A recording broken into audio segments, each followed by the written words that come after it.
The Watson Weekly podcast is sponsored by Miracle. Because traditional commerce is just code for not growing, it's time to do better than the status quo. Join over 450 retailers who are scaling 6 times faster with AI, automation, and a platform built for what's next. Marketplace, dropship, and retail media at enterprise-grade scale. It's time to accelerate with Miracle. It's August 4th, 2025, and this is the Watson Weekly, your essential e-commerce digest. Did you miss me? Today on our show, Bigcommerce rebrands as Just Commerce. UPS Q2 earnings highlights strange economic times. Last flight of the Aggregator, OpenStore valuation burns. Amazon pulled out of Google Shopping for AI, not for advertising. And finally, the Investor Minute, which contains 5 items this week from the world of venture capital, acquisitions, and IPOs. But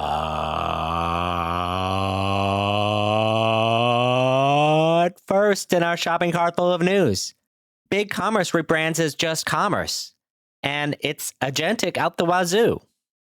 Here are my observations from the rebrand. First, clearly CEO Travis Hess is treating this as his Satya Nadella moment.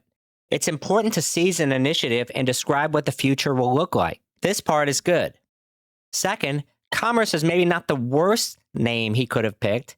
I would have chosen maybe www, or instead perhaps the underappreciated yet humble ampersand semicolon. It's more of an alphabet-style rebrand than a pure private equity lipstick-style rebrand, which at least it makes it cost less, right? But let's really not speak about this again. Third, lots of big brands are mentioned in the release, and this part is the Feedonomics story. Fourth, B2B gets top billing in it, but yet it's the dustiest and least agentically likely industry. What we have here is a failure to integrate. No one is putting agents on top of green screens anytime soon. And this is by far the biggest cognitive dissonance in the whole bit. Talk to the average distributor, and they're speaking only about margins and declining share because their largest supplier is going direct, not agents. It's just not on the radar. Fifth, the most suspect quote I read in the whole release is, "Our ability to operate across the stack and ecosystem, sometimes as the platform, other times agnostically as the data, orchestration, or experience layer, is what makes our position in the market so unique and valuable." This is what I've historically called the B2B suite problem. The collection of things we just happen to have pulled together also happens to be the perfect thing. What I read instead is, please buy one of the things that we happen to have. 6, let's look at the sub-brands for a moment here. Bigcommerce messaging appears to be competing with commerce tools. B2B, composable, headless, bring your own front end, even a Contentful logo on the homepage. The Make Swift website made a clever video, but ultimately I think it will not help them. The use cases in the nav, let's talk about them for a moment. Composable commerce as a first use case is a dead end. Marketing? Landing pages? We talking about landing pages? It's 2025. I thought those got hit by a agentic truck. If I didn't know better, they're actually setting the stage to spin out Make Swift. You don't optimize a content management system business inside of a composable commerce business. And finally, Feedonomics, it could be the most valuable thing here, the best brands and the best story. Channel management has always been a horrifically rough business to run, but with an AI agentic story, it's unique and different. Feedo could be like the future, and Bigcommerce mostly seems like more of the same. Make Swift kind of seems like a nice to have, but no one is going to grow quickly or make much money here. Feedonomics, anyone? Our second story. UPS Q2 earnings highlights strange economic times.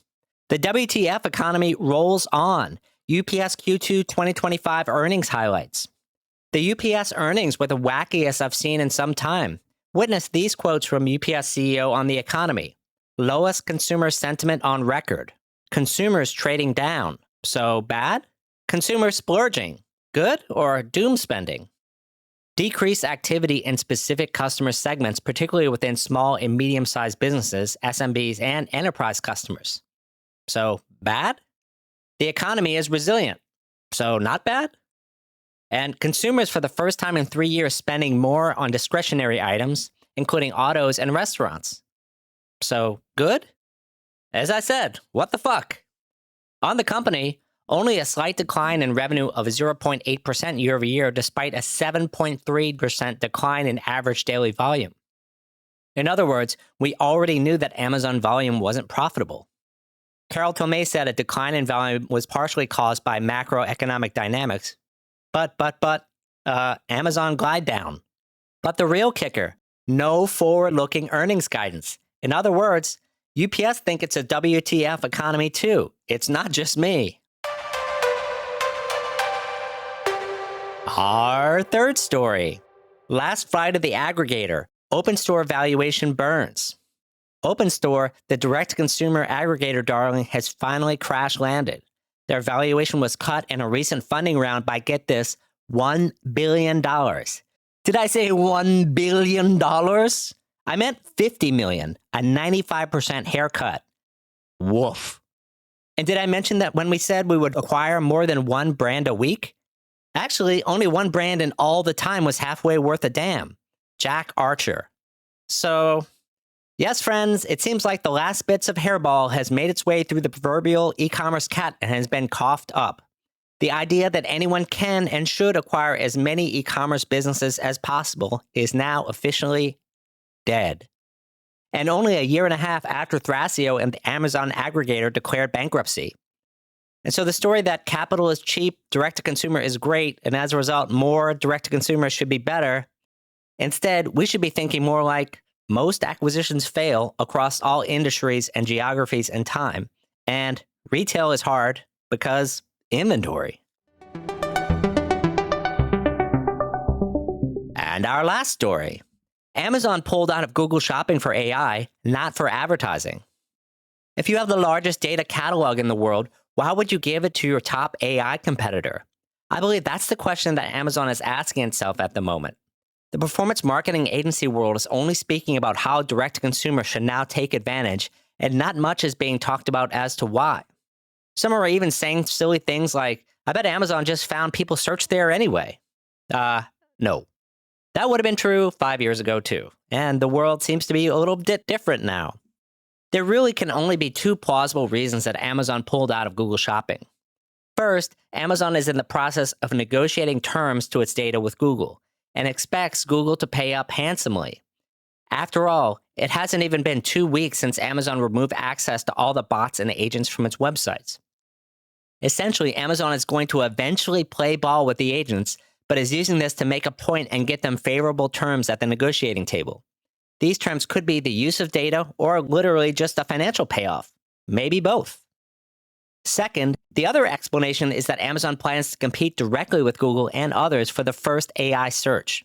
In this case, if you have the most complete attribute and data-rich catalog in the world, why would you just hand it off to your competition and help them in your AI journey? What we have here at this moment is an opportunity for Amazon. Amazon has been taking first search share of product searches from Google for many years now. But Google is still the king of search. If search somehow becomes a multipolar world, I do believe that Amazon could be one of the biggest beneficiaries of that trend. But let's face it, they can and will compete with them anyway, while at the same time extracting a lot of money and terms from Google for the privilege of using its data. As a result, it feels more likely to me that the true reason is the first one. In other words, Amazon's Google ad budget is being used as a negotiating chip in a data licensing war. Let the partnership discussions begin. Both do need each other in some way. It's that time, friends, for our Investor Minute. We have 5 items on the menu today. First, Dot Digital Group acquires Social Snowball for $35 million. Customer experience and data platform Dot Digital Group has announced that it's acquired influencer and affiliate marketing platform Social Snowball for $35 million. The acquisition enables Dot Digital to offer its customers additional acquisition channels. Second, product guidance platform Remark raises $16 million in Series A funding. Product guidance platform Remark has announced that it's raised $16 million in Series A funding, which will be invested in product development, growing its expert network, and entering new categories. Remark offers brands product guidance via an expert network, and now it's training those models on conversations between consumers and experts. Third, enterprise loyalty and promotion platform Talon One raises $135 million. Enterprise loyalty and promotion software platform Talon One has announced that it's raised $135 million in growth funding, which will be invested in product development and go-to-market efforts in the US, UK, and Asia. Fourth, Figma files for an initial public offering. Design and prototyping software tool Figma has filed for an initial public offering and plans to list its shares on the New York Stock Exchange. The company did not disclose the expected price range or the number of shares it plans to offer to public investors. Will this happen, or will it be postponed? And finally, Meta invests $3.5 billion in EssilorLuxottica. Meta Platforms has reportedly acquired a 3% stake in eyewear maker EssilorLuxottica for $3.5 billion. EssilorLuxottica is the parent company of Ray-Ban and Oakley and has been partnered with Meta since 2019. We will see more Ray-Ban Meta glasses in the wild. Did you know that RMW Commerce has another podcast? Check out the Watson Weekend for an unfiltered and lively e-commerce chat each week with me, Rick Watson, my co-host Jess Lasesky, and an array of interesting guests and topics, all focused on e-commerce. You can find the Watson Weekend by searching for it on iTunes, Spotify, or YouTube. That's all for this week. Till next time, Watsonians. Hi, I'm Rick Watson, CEO and founder of RMW Commerce Consulting and host of the Watson Weekly Podcast, your essential e-commerce digest. To hear new episodes of the show every Monday morning, subscribe now at rmwcommerce.com/WatsonWeekly and wherever you get your podcasts.